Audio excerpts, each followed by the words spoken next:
Hello friends, welcome back to the YouTube channel dictation club.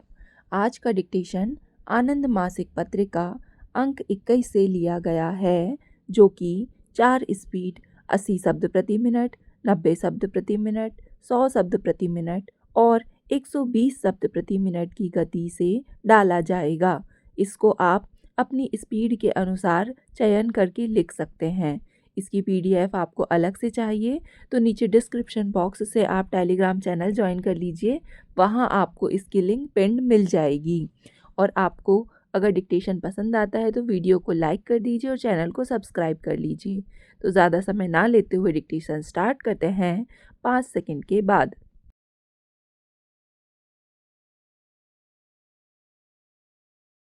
उपाध्यक्ष महोदय, बीड़ी मजदूरों के संबंध में भी एक प्रश्न था। बीड़ी मजदूरों की संख्या 38 लाख है, लेकिन मैं समझता हूँ कि इनकी संख्या दुगुने से अधिक होगी। दुगुने से कम संख्या नहीं है।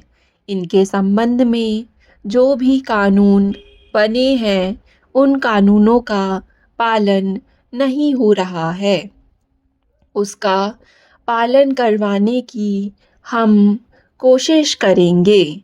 जहाँ तक भविष्य निधि का मामला है, उसमें अभी तक 217.83 करोड़ रुपया बकाया है। पहले उसके लिए हमारे पास कोई मशीनरी नहीं थी, लेकिन अब हम अपनी मशीनरी स्थापित करने जा रहे हैं। हमने कहा है कि 1 जुलाई से हम ऑपरेशन अभियान शुरू करेंगे और निश्चित रूप से कड़े कदम उठाएंगे। ईएसआई के संबंध में भी कई माननीय सदस्यों ने चिंता व्यक्त की है। हम निश्चित रूप से उनको भी विश्वास दिलाते हैं कि हम ईएसआई के कार्य को भी देखेंगे, लेकिन जहाँ तक उसमें सुधार किया जा सकता है, उसके संबंध में हम उपाय करेंगे। जो कुछ मौलिक प्रश्न उठाए गए हैं, मैं आपको विश्वास दिलाना चाहता हूँ कि मैं कोई श्रमिक नेता तो कभी नहीं रहा, लेकिन मैं एक मजदूर परिवार से अवश्य आता हूँ और मैं हर किसी चीज़ को खुले दिमाग से सोचता हूँ और जो भी अच्छे से अच्छे सुझाव आप देंगे, चाहे किसी पक्ष के लोग दें, संसद के अंदर दें, संसद के बाहर दें, मिलकर दें, मजदूर और गरीब के हक में जो भी होगा, यदि कानून बनाने की आवश्यकता होगी तो वह कानून बनाएंगे। यदि कानून बना हुआ है, उसके लागू करने का प्रश्न है, तो हम उसका कार्यान्वयन करेंगे। बहुत सारी चीज़ें हैं जो हमारे अधिकार क्षेत्र से बाहर है। कुछ चीज़ें हैं जिनके बारे में हम कानून तो बना सकते हैं, लेकिन उनको लागू नहीं कर सकते। उसके लिए अलग एजेंसियां हैं, उनके लिए राज्य सरकार भी हैं। राज्यों में सभी तरह की सरकारें हैं, अलग अलग पार्टियों की सरकारें हैं। उन सब का सहयोग लेकर के हम निश्चित रूप से जो कुछ कर सकते हैं करेंगे। यह जो मजदूर की समस्या है, जिसके ऊपर पूरे देश की धुरी कायम है, श्रम प्रबंधन के सम्मेलन में मैं गया था।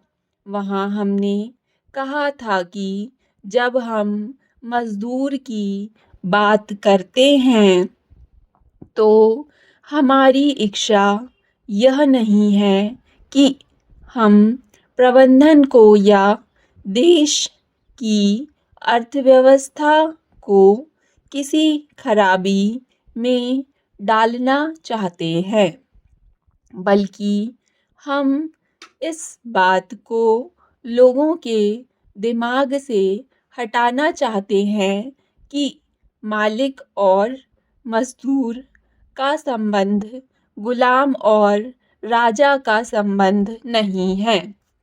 मालिक और मजदूर एक ही व्यवस्था के, एक ही गाड़ी के दो पहिए हैं और दोनों के बल पर ही इस देश का उद्योग धंधा खड़ा है।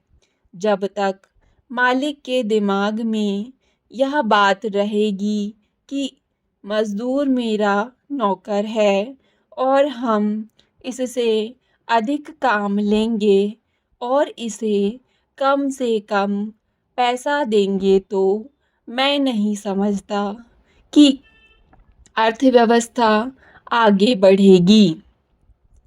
उपाध्यक्ष महोदय, अर्थव्यवस्था को यदि हमें सुदृढ़ करना है, आगे बढ़ाना है, तो औद्योगिक विवाद अधिनियम को औद्योगिक संबंध अधिनियम में बदलना होगा।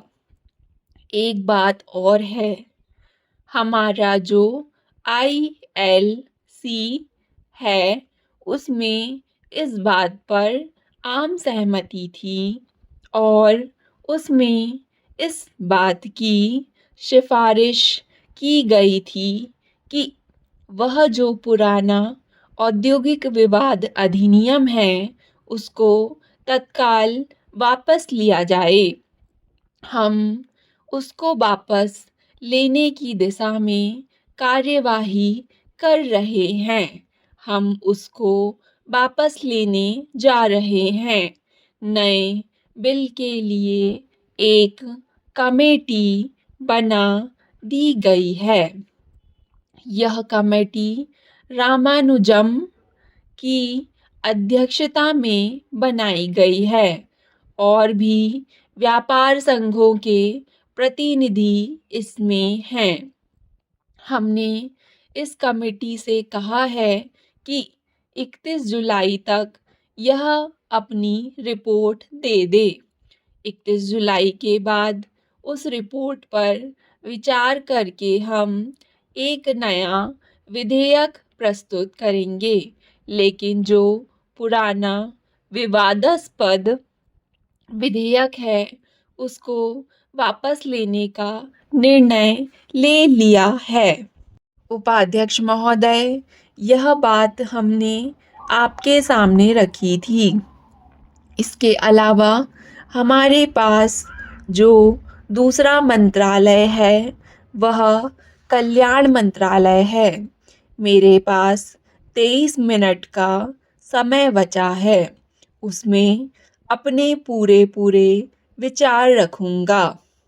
हमारा जो कल्याण मंत्रालय है जिसमें करीब 7 विषय मुख्यतः आते हैं। पहला, अनुसूचित जाति और अनुसूचित जनजाति की समस्या। दूसरे, पिछड़े वर्ग की समस्या। तीसरे, अल्पसंख्यकों की समस्या। चौथे, महिलाओं की समस्या। पांचवे, बच्चों की समस्या। छठे, विकलांगों की समस्या। सातवें, मद्य निषेध का मामला। यह भी एक बहुत व्यापक मंत्रालय है। विकलांगों का भी सारा मामला इसके अंतर्गत आता है। उपाध्यक्ष, मुझे यह कहने में कोई आपत्ति नहीं है कि इस मंत्रालय के महत्व को जितना समझा जाना चाहिए था उतना आका नहीं गया है। अभी तक यह हालत थी कि कल्याण मंत्रालय जिसको मिल जाती थी तो वह यह समझता था कि हमको पीछे की लाइन में डाल दिया गया है। मैं समझता हूँ कि गरीबों के लिए श्रम और कल्याण मंत्रालय से अच्छा मंत्रालय कोई नहीं है। यदि इस मंत्रालय के सुझाव और सिफारिशों को सरकार और सदन गंभीरतापूर्वक ले, तो इस देश की 90% समस्याएं इन दोनों मंत्रालयों से संबंधित होती हैं। इसके लिए मैं इन सब पर एक-एक, 2-2 मिनट का ही समय लूँगा। मैं यह कह रहा था कि जहाँ तक आदिवासी, अनुसूचित जाति और जनजाति की स्थिति है, इसके लिए मैंने सुबह भी बतलाया था कि अनुसूचित जाति से भी भयंकर स्थिति अनुसूचित जनजाति की है। इसमें चाहे ज़मीन का मामला हो, चाहे रोजगार का मामला हो या उसके शोषण का मामला हो, जहाँ पर बड़े-बड़े उद्योग धंधे लगाए जाते हैं, आदिवासी इलाकों में उद्योग धंधे लगाए जाते हैं, लेकिन आदिवासियों का उसमें कहीं प्रतिनिधित्व नहीं हो पाता है। तृतीय श्रेणी की बात तो आप छोड़िए, चतुर्थ श्रेणी की सेवाओं में भी उनका प्रतिनिधित्व नहीं होता है। उनकी जो ज़मीन ली जाती है, उस ज़मीन की क्षतिपूर्ति भी उनको नहीं मिलती है। स्टॉप। डिक्टेशन पसंद आए तो वीडियो को लाइक तथा चैनल को सब्सक्राइब ज़रूर करें। धन्यवाद।